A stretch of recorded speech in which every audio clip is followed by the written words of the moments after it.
Iglesia, buenas noches, ¿cómo están? Mi nombre es Daisy Gallardo y nuevamente tenemos la oportunidad de encontrarnos por este medio para orar y escuchar una palabra y reflexionar en ella.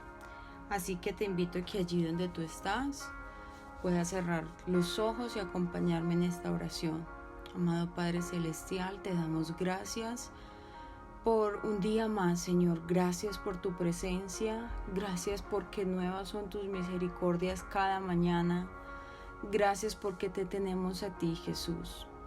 Hoy queremos entregarte este tiempo, Señor, que sea de bendición, que esta palabra no llegue vacía, Señor, sino que cumpla el propósito con el cual tú la has enviado, Jesús. Prepara nuestros corazones para recibir tu palabra, Señor, y que sea esa semilla cayendo en buen terreno para dar buen fruto, Señor. En tus manos entregamos este tiempo, en el nombre de Jesús. Amén. Esta noche quiero compartir con ustedes un versículo que llama poderosamente la atención y es algo que ha estado hablando el Señor a mi corazón. Y es que uno de los temas que a mí más me fascina y cautiva mi corazón es cuando la palabra describe la divinidad de Jesús. Cuando lo saca del contexto de que fue una persona que estuvo entre nosotros y lo eleva al nivel de Dios, porque es como un recorderis para mi corazón de con quién y con qué clase de persona me relaciono yo en intimidad y en oración. Y que a veces por el pasar del tiempo, por la rutina, todo se me va volviendo paisaje y se me olvida Jesús, el Dios que renunció por mí estando en sus condiciones perfectas, que vino a la tierra, murió en la cruz para reconciliarme a mí con el Padre. Y este capítulo de Juan lo amo con todo mi ser. De pronto ya lo conocen y es Juan capítulo 1. Cuando se empieza a describir quién era Jesús antes de venir a la tierra. Son versículos que causan asombro y adoración frente a la persona de Jesús. Dice, en el principio era el Verbo, o sea Jesús, y el Verbo era con Dios y el Verbo era Dios. En el principio estaba con Dios. Todas las cosas por Él fueron hechas, y sin Él nada de lo que ha sido hecho fue hecho. En Él estaba la vida, y la vida era la luz de los hombres. La luz en las tinieblas resplandece, y las tinieblas no prevalecieron contra ella. Si lo dejamos hasta ahí, es una explosión de la divinidad, de cómo Juan describe a Jesús, de ese ser maravilloso que estaba en el inicio, estaba con Dios, era Dios. Y si estudiamos un poquito más por allá en Colosenses 1:15 dice, todo por medio de Él fue hecho. Toda la creación que ustedes pueden ver fue hecha por medio de Él y para la gloria de Él.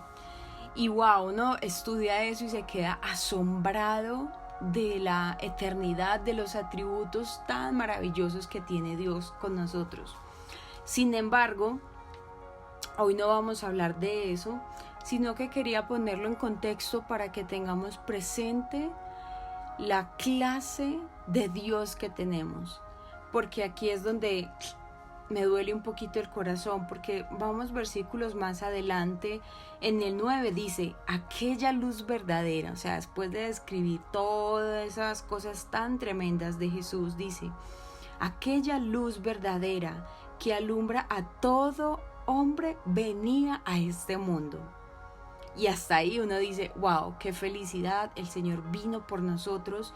Pero el texto sigue, dice, en el mundo estaba, y el mundo por Él fue hecho, pero el mundo no le conoció. Y aquí es donde se empieza como a arrugar mi corazón. Dice, a lo suyo vino, y los suyos no le recibieron. Dejémoslo hasta ahí. Y si algo que me hablaba el Señor respecto a este tema era que a veces, como ya lo dije en la introducción, se nos olvida con qué clase de persona estamos tratando. Se nos olvida quién es Jesús, se nos hace muy fácil tal vez dejar de orar o distraernos, porque es que ahora, tenemos miles de distracciones y lo que siento yo que el enemigo quiere hacer en este tiempo es distraerte con miles de ocupaciones o con pensamientos, con sentimientos, no sé, hay demasiadas distracciones que debemos de tener en cuenta. Y lo interesante de este versículo, lo voy a volver a leer, dice: en el mundo estaba ese Dios todopoderoso, por el cual fue creado todo, pero el mundo que él creó no le conoció. A lo suyo vino, a lo que él fue creado, y los suyos no le recibieron. Y aquí es donde está la situación, porque si bien Dios como creador del mundo le pertenece como su propiedad, pero el mundo ni siquiera lo reconoció cuando vino, debido a su ceguera espiritual. Y tal vez tú estás diciendo: ok, este no es mi caso, no sé de qué estás hablando, porque yo sí le reconocí, porque tuve la oportunidad de aceptarlo. Y te diría: bien, hasta aquí has hecho la primera parte. Pero ¿qué hay más adelante? Dice: a los suyos vino y no le recibieron. Y cuando habla de los suyos, pues aquí el versículo específicamente está hablando de su pueblo, que fueron los judíos, pero entendemos que más adelante en el Nuevo Testamento esa promesa se abre no solo para su pueblo escogido, sino para todos aquellos. De hecho, el versículo 12 sigue, dice: mas a todo aquel que lo recibe le dio potestad de ser hijo de Dios. O sea que aquí ya nosotros podemos considerarnos como de esos suyos. Es como si él dijera: a los suyos vino, pero decidieron no aceptarlo. Y aquí es donde le duele a uno definitivamente el corazón. Estudiando un poquito, podemos encontrar una queja, diría yo, o un reclamo más bien como de Dios hacia el pueblo judío. Encontramos en Isaías capítulo 65, versículo 2. Dice: extendí mis manos todo el día al pueblo rebelde, el cual anda por camino no bueno en pos de sus pensamientos. Y de ahí en adelante continúa haciendo una descripción de cómo son desobedientes, de cómo hacen un montón de cosas. Y vuelvo y hago la aclaración: si bien nosotros no somos judíos, pero sí esto lo considero yo es como un llamado de atención, como una alerta, donde Dios dice: ustedes ya me aceptaron, maravilloso, ya fueron salvos, pero ojo, estén alertas, porque en estos últimos tiempos, también dice la palabra, el amor de muchos se enfriará.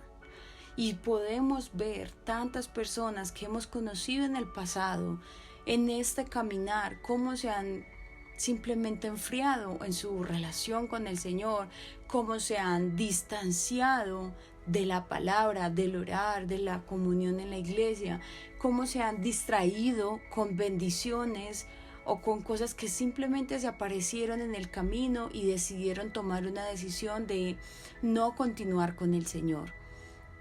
Y es algo que me llama poderosamente la atención de cómo nosotros, la palabra aún lo dice, tú te puedes distraer con tus propios pensamientos, y en mi caso yo sí que batallo con ellos.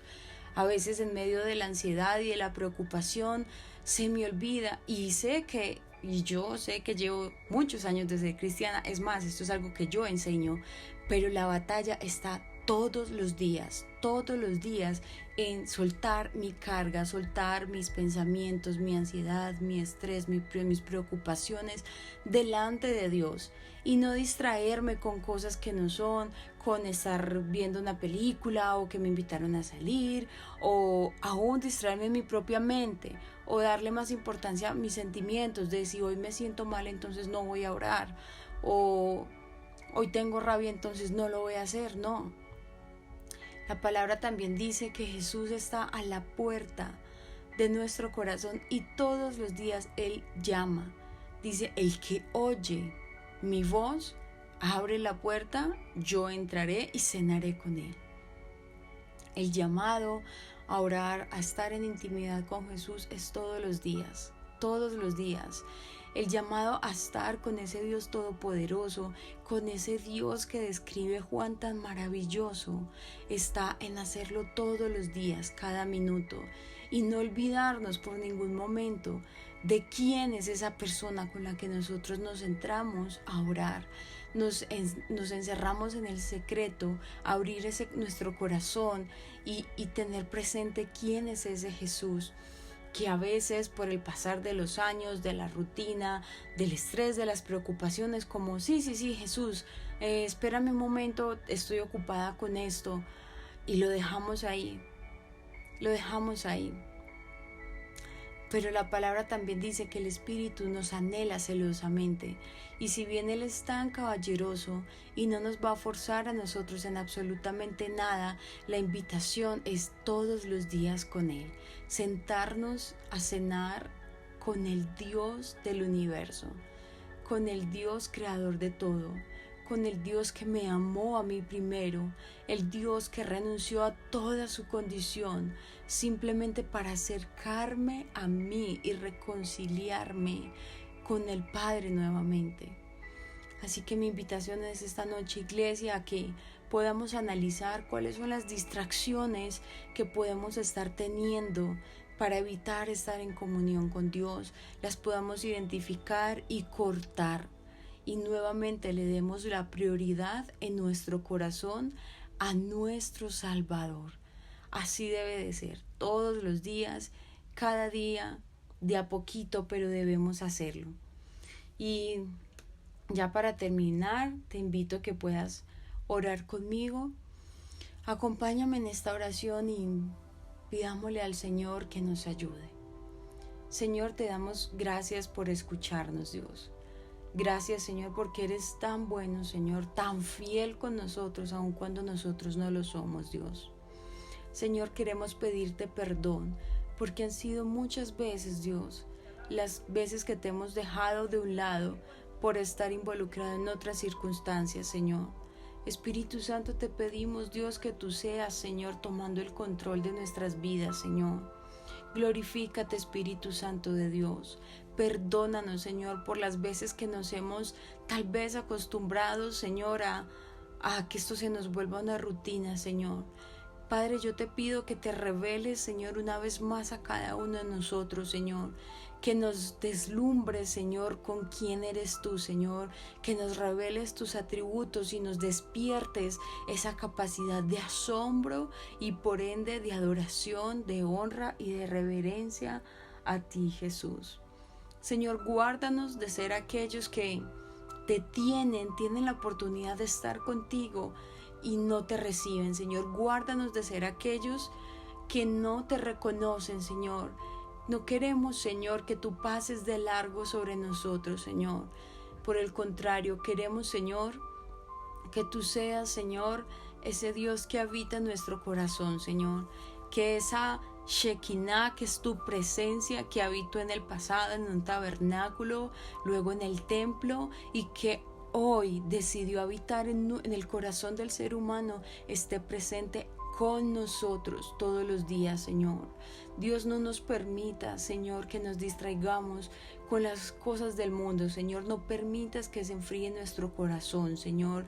Que Dios, nuestra mente se llene de pensamientos, Dios, de situaciones, de emociones que quieran ahogar nuestro espíritu para impedir que nos conectemos contigo, Señor. Ayúdanos a tenerte siempre presente, Jesús. Que tú seas lo más importante para nosotros, Señor. Que tú seas nuestro Dios, nuestra prioridad, nuestro primer lugar, Jesús. Padre, te damos gracias por escucharnos, Señor. Sabemos que nuestra oración no es en vano, Señor, y que tenemos al Consolador, quien nos revela todos los días más de ti, Jesús. Gracias, Espíritu Santo, por estar con nosotros. Gracias por acompañarnos, por hablarnos, por inquietar nuestro corazón y no dejarnos que nos estanquemos, Señor, o que nos quedemos ahí paralizados, Señor, en medio de la rutina, Señor. Gracias porque nos amas y por ese amor es que nos haces estos llamados para acercarnos una vez más a ti. Te amamos, Señor, te bendecimos, te honramos, Jesús. Te damos toda la gloria y toda la honra a ti, Rey Todopoderoso, en el nombre de Jesús. Amén. Iglesia, que estas palabras puedas meditarlas y si quieres compartirlo con alguien más que necesite escucharlo, te invitamos a hacerlo. No olvides estar conectado a todos nuestros tiempos de oración y también congrégate. Este es un tiempo para que alimentes tu espíritu y te conectes cada vez más con el Señor. Les envío un fuerte abrazo y pronto nos vemos. Chao.